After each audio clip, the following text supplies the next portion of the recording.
And still, she remembered. She remembered the smell of blood, the sound of sobbing, the helplessness that settled over the room.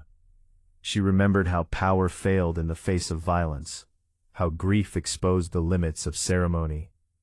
She remembered not as a historian, but as a woman who had lived long enough to recognize patterns of loss, repeating themselves across different stages of American life. The night Abraham Lincoln was assassinated did not end Elizabeth Keckley's story.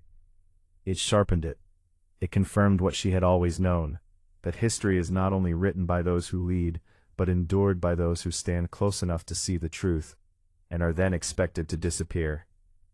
When Elizabeth Keckley decided to write behind the scenes, she did not imagine it as an act of betrayal. She believed she was recording history before it hardened into myth. The Civil War had ended, Abraham Lincoln was dead, and the nation was already smoothing the rough edges of its memory. Elizabeth had lived inside those edges. She had watched grief, instability, kindness, cruelty, generosity, and desperation coexist in the same rooms. Silence, she felt, would be a lie by omission, and yet she also understood, perhaps too late, that truth spoken by someone like her would never be received as neutral. By 1868, Elizabeth's position in Washington had changed dramatically. Her closeness to Mary Lincoln, once a source of status and income, had become a liability. The former First Lady was increasingly isolated, her finances in disarray, her behavior scrutinized and ridiculed. Elizabeth remained loyal, helping her manage debts and personal affairs, even assisting with the controversial attempt to sell Mary's wardrobe in New York to secure funds. This episode alone revealed how quickly compassion curdled into scandal when a woman stepped outside prescribed roles. Elizabeth watched as Mary was publicly humiliated, her grief treated as spectacle rather than suffering. It was in this climate that behind the scenes took shape. Elizabeth intended the book to defend Mary Lincoln against cruelty and misrepresentation. She believed that showing the First Lady's private pain, the losses, the mental strain, the isolation, would humanize her. But Elizabeth also wrote herself into the narrative, because she could not separate the story from her own presence within it. She had been there. To erase herself would have been dishonest. That decision would cost her everything. The book revealed intimate details of life inside the White House. Conversations, emotional breakdowns, financial anxieties, moments of tenderness and despair. None of it was salacious by modern standards. Much of it was sympathetic. But propriety in the 19th century was not about accuracy. Elizabeth had violated an unspoken rule. She was expected to take secrets to the grave, not to the public. Her role was to serve history, not to narrate it. The backlash was swift and merciless. Newspapers condemned her as disloyal, opportunistic, ungrateful. Former patrons distanced themselves. Social doors closed. The same society women who once relied on her discretion now recoiled from her presence. Her sewing business collapsed almost overnight. Orders stopped coming. Invitations disappeared. In speaking, she had rendered herself untrustworthy in a world that only tolerated her silence. What made the punishment especially cruel was its moral framing. Critics accused Elizabeth of exploiting the Lincolns for profit, ignoring the fact that she herself was struggling financially. They framed her authorship as overreach, as though telling her own story, and Mary's, was an act of theft. Underneath these accusations lay a deeper discomfort. A black woman had claimed narrative authority over white grief, white power, white history. Elizabeth had underestimated how dangerous that was. Mary Lincoln herself reacted with fury. She felt exposed, betrayed, stripped of privacy at a time when she already felt persecuted. Elizabeth's intention to defend her was irrelevant. Impact mattered more than motive. Their relationship, once defined by mutual reliance, shattered under the weight of public scrutiny. Elizabeth lost not only a patron, but a bond that had shaped years of her life. The isolation that followed was profound. What history often fails to acknowledge is how radical Elizabeth's authorship truly was. Formerly enslaved women were not supposed to write memoirs that centered themselves as witnesses to power. When they did write, they were expected to focus narrowly on slavery, to perform suffering in ways that satisfied abolitionist audiences.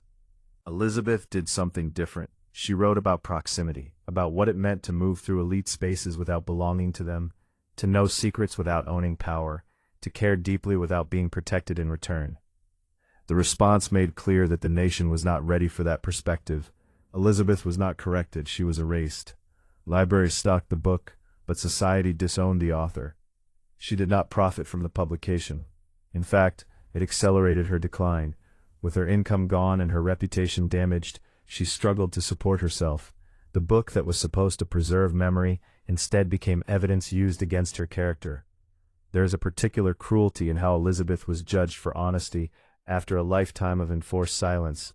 Slavery had demanded that she endure without speaking. Freedom, she discovered, demanded the same restraint. The difference was that now the punishment was social rather than physical, though no less devastating. Poverty replaced proximity to power. Obscurity replaced relevance. Elizabeth never recanted the book. She did not publicly apologize for telling the truth as she experienced it. But she paid for that integrity quietly. In later years, she lived in near poverty, eventually residing in the National Home for Destitute Colored Women and Children in Washington. Visitors rarely recognized her name. Fewer still understood the cost of her authorship. She had stood at the center of American history and been pushed to its margins for refusing to disappear gracefully. The irony is painful.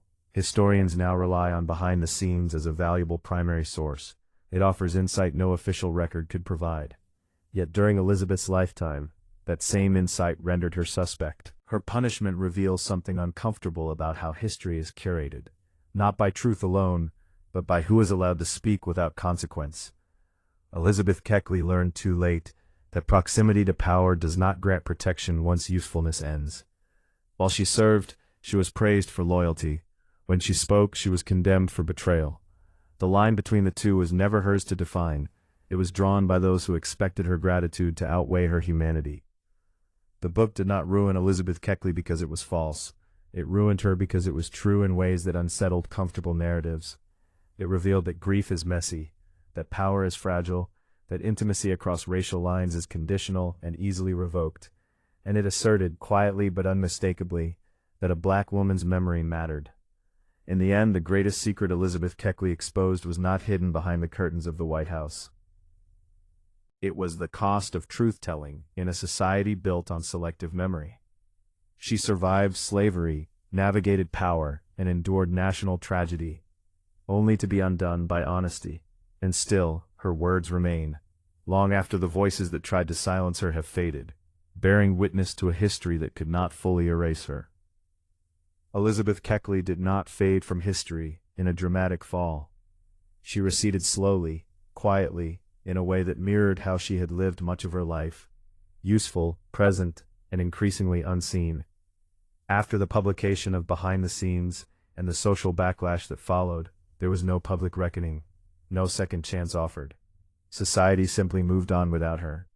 The nation that had once relied on her silence had no interest in her survival once she broke it. The elite clients who had once praised her discretion and talent avoided her name, not because her skill had diminished, but because association with her now carried risk.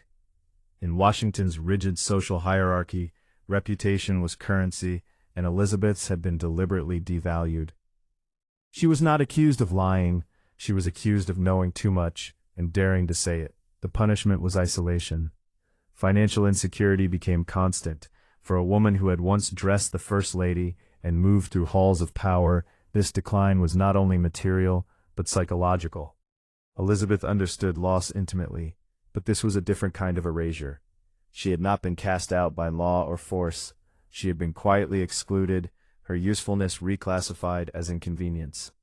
There was no legal remedy for this kind of disappearance. As Reconstruction gave way to retrenchment, the nation's appetite for uncomfortable truths diminished. The brief window when black voices could speak with some measure of authority closed rapidly.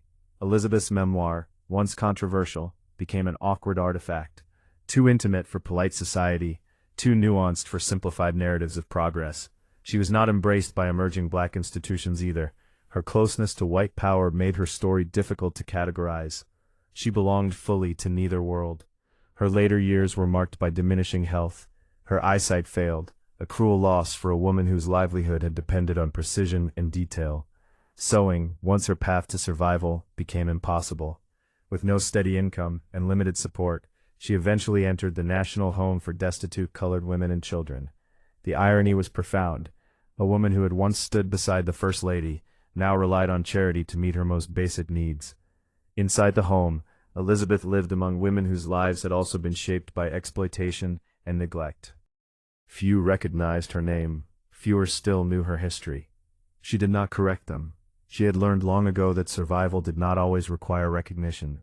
Silence, once enforced, had become habitual. The secrets she kept were no longer demanded by others. They were maintained by exhaustion. The phrase "the secret she kept for 50 years" is often misunderstood. It suggests hidden gossip or withheld revelations. In truth, the greatest secret Elizabeth Keckley carried was her own suffering after the world was done with her. History tends to focus on her proximity to greatness, not on what happened when that proximity expired. Her poverty, her isolation, her fading health, these were inconvenient details that did not fit celebratory narratives of progress. Elizabeth lived long enough to see the nation reshape itself again, to watch emancipation give way to segregation, hope to hardening. She understood that freedom once achieved was not guaranteed to endure. The protections she had never fully trusted eroded as Jim Crow laws rose across the South and racial violence persisted with new justification. The promises that had once seemed radical now appeared fragile, conditional, reversible. There is something especially painful about how her legacy was delayed. While alive, she was punished for telling the truth. After her death in 1907, she was largely forgotten. It would take decades, nearly a century, for historians to return to her work with seriousness and respect. By then, she was beyond vindication. The cost had already been paid. Elizabeth Keckley did not live to see her memoir reevaluated as a vital historical document. She did not hear herself described as a chronicler of power, a rare witness, a bridge between enslavement and emancipation. Those words belonged to a future that did not protect her. Recognition arrived too late to offer comfort. Her life forces a difficult reckoning with how societies treat witnesses who refuse to flatten their stories. Elizabeth was not forgotten because she lacked significance. She was forgotten because her story resisted easy moral resolution. She did not fit neatly into narratives of triumph or tragedy. She survived, spoke, and suffered consequences, a sequence history often prefers to interrupt before the final step. Even in obscurity, Elizabeth maintained dignity. There is no record of her begging for forgiveness, no public attempt to rewrite her story to regain favor. She did not trade truth for comfort. That choice, quiet and uncompromising, may be her most enduring act of resistance. After a lifetime of being told when to speak and when to remain silent, she chose integrity over survival as defined by others. The 50 years of silence attributed to her were not years without voice. They were years without an audience willing to listen. She had spoken once, clearly, and learned what the cost would be. After that, silence was not imposed. It was strategic. She preserved what remained of herself by withdrawing from a society that had already decided she was expendable. Elizabeth Keckley's final years were not triumphant, but they were honest. She lived without illusion about the nation she had served, the power she had witnessed, or the price she had paid. Her life did not conclude with reconciliation or reward. It ended the way many lives shaped by history do, quietly, without ceremony, carrying truths that outlived her. Today, when her name is spoken again, it carries a different weight, not because history has redeemed itself, but because her endurance makes erasure impossible. Elizabeth Keckley did not vanish. She was pushed aside. And in remembering her fully, not just her access to power, but the cost of that access, we confront the unfinished work of acknowledging those who stood close enough to history to be harmed by it. Her story does not ask for admiration. It asks for recognition, not of greatness, but of consequence. She kept secrets not because she lacked courage, but because the world proved it did not deserve them.